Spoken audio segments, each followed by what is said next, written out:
First best wishes అండి. వచ్చినందుకు thanks media మిత్రులకి, యాక్టర్స్కి, ఫ్రెండ్స్కి, మా చీఫ్ గెస్ట్ అనిల్ గారికి థ్యాంక్ యూ సో మచ్. అందరికీ ఇక్కడ ఉన్నందుకు. అందరం గురించి మాట్లాడుకున్నాం. మా గురించి మేము మాట్లాడుకోవడం అంటే ఆబ్వియస్లీ అందరు చాలా బాగా చేశారు, అది తర్వాత మాట్లాడుకుందాం. ఫస్ట్ ఈరోజు నేను అడ్రస్ చేద్దాం అనుకుంటుంది. పొద్దున సినిమా గురించి ప్రీ రిలీజ్ ఉంది, మా గురించి మేము మాట్లాడుకుంటాం. సర్లే, మీకు ఏమైనా డౌట్లు ఉంటే అడగండి, దాని గురించి మాట్లాడతానని అంటే ఈరోజు అది చేద్దాం అనుకున్నాను. ఎక్కువగా నాకు పొద్దున్న నుంచి వచ్చిన క్వశ్చన్స్లో ఓటీటీలో చూడొచ్చు ఈ సినిమా అని అనిపిస్తుంది, థియేటర్కి ఎందుకు వెళ్ళాలి అనే మెయిన్ క్వశ్చన్ ప్రేక్షకుల నుంచి వచ్చింది చాలా ఎక్కువ వరకు. సో అంటే రేంజ్ ఆఫ్ యాక్టర్స్ బట్టి సినిమాకి వెళ్ళాలా లేదా అని డిసైడ్ అవుతున్నారా, రేంజ్ ఆఫ్ ఎమోషన్స్ బట్టి సినిమాకి వెళ్ళాలా లేదా అని డిసైడ్ అవుతున్నారా, లేదా ఏ ఎమోషన్ కోసం సినిమాకి వెళ్తున్నాను అని మీరు డిసైడ్ అవుతున్నారో నాకు అర్థం కాలేదు పూర్తిగా. సో అదొకటి నేను అడ్రస్ చేస్తాను మెయిన్గా ఈరోజు. ఒక సినిమా చూసినప్పుడు, ఒక పెద్ద యాక్షన్ సినిమా, పెద్ద హీరోది ఒక బ్యూటిఫుల్ విజువల్ చూపించినప్పుడు మనకు ఒక ఎమోషన్ వస్తుంది. అదే రీసెంట్ చాలా సినిమాలు మనం చూసాం, అంటే యాక్టర్స్ని పక్కన పెట్టి, రేంజ్ ఆఫ్ యాక్టర్స్ని పక్కన పెట్టి, ఇది ఒక చిన్న మంచి ఫీల్ గుడ్ కదా అని చూసిన చాలా చిన్న సినిమాలు చాలా పెద్ద హిట్లు అయినాయి. ఒక రేంజ్ ఆఫ్ యాక్టర్స్ పెట్టి ఒక ఊర్లో ఒక కథ, అంటే ఈ ఎమోషన్ ఇలాగే ఉంటుందేమో అని రిలీజ్ ముందు పోస్టర్ బట్టి చూసి డిసైడ్ అయిన దాన్ని బట్టి సినిమాలు ఆడడం అనేది జరగట్లేదు ఈ మధ్య. రీసెంట్గా మనం చాలా సినిమాల్లో చూసాం. సో ఒకటి, ఆ క్వశ్చన్ అడిగిన వాళ్ళకి నేనేం చెప్తున్నానంటే, when you know that okay దీంట్లో మ్యాటర్ ఉందేమో, లేదు ఉన్నట్టు అనిపిస్తుంది, రెగ్యులర్గా వచ్చే సినిమాల్లాగా ఇది అనిపించలేదు, ఏదో ఉందేమో అని అనిపించినప్పుడు ఆ గట్ ఫీలింగ్ని ఫాలో అయ్యి థియేటర్కి వెళ్ళండి. That's basic. దాని తర్వాత ఆబ్వియస్లీ మీకు సినిమా రిలీజ్ అయిన తర్వాత జనాలు చెప్తారు అది ఎలా ఉందని. సో బిఫోర్ రిలీజ్ మేము ఈ మాత్రం చెప్పగలుగుతాం.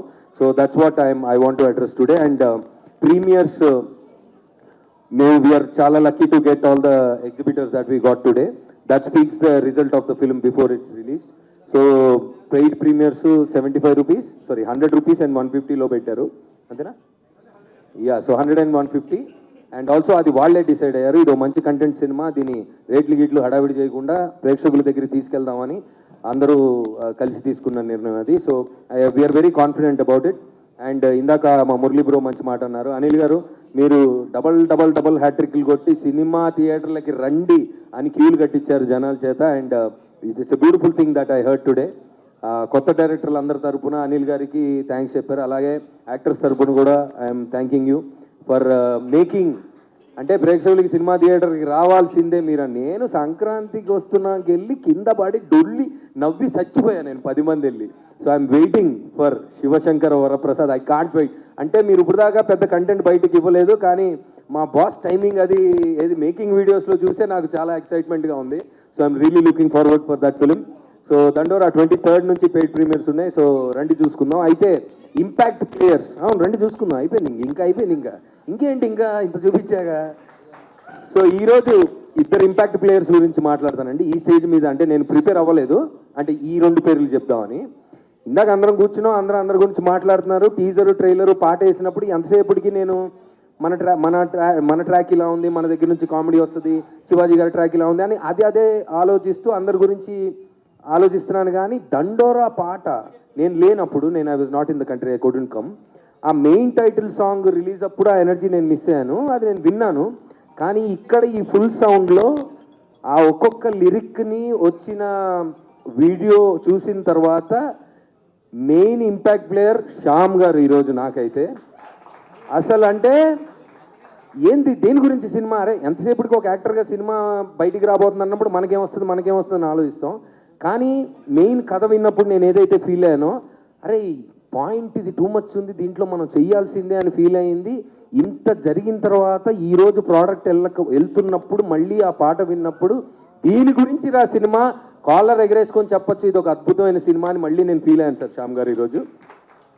అండ్ వన్ మోర్ థింగ్, ఈ సినిమా చాలా అంటే ఒక ట్రైలర్ కానీ టీజర్ కట్ చేస్తున్నప్పుడు చాలా కష్టం. అంటే ఎవరిని చూపించాలి, ఏం చూపించాలి, ఏ కథ నుంచి ఓపెన్ చేయాలి ఏంటని.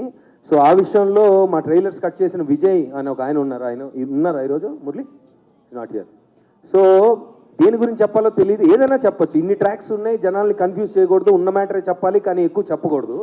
సో టీజర్ ఒక అంతవరకు వచ్చింది. తర్వాత ట్రైలర్ ఎలా చూపిస్తారు అని మేము డిస్కస్ చేసినప్పుడు టీజర్లో చూపించిన బిట్లే కొంచెం ఎక్కువ చూపించారు, కానీ ఎక్కడ ఏమి ఎలా జరిగింది అని నాకు వస్తూ ఉంటాయి కమెంట్లు. అన్న వీళ్ళందరిలో ఒకడు పోతారన్న, వాళ్ళు ఎవరో నాకు తెలియట్లేదు అన్న, టీజర్ ట్రైలర్ చూశాను ఒకడు, ఏదో జరిగిందన్న అదేంటో తెలియట్లేదు అంటాడు ఒకడు.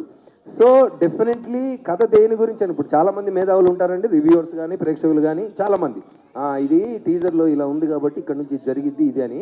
మీరు ఏమన్నా గెస్ట్ చేయండి. నేను సినిమా కథ తెలిసిన నాకు ట్రైలర్ చూసిన తర్వాత నేను చాలా ఎక్సైట్ అయ్యా. అంటే ఉన్న మ్యాటర్నే చెప్పాడు కానీ అది ఎటు నుంచి ఎటు వస్తుందో ఏం జరుగుతుందో అస్సలు గెస్ట్ చేయలేకుండా చెప్పారు. I think Vijay he's done a fantastic job. ఇంతటితో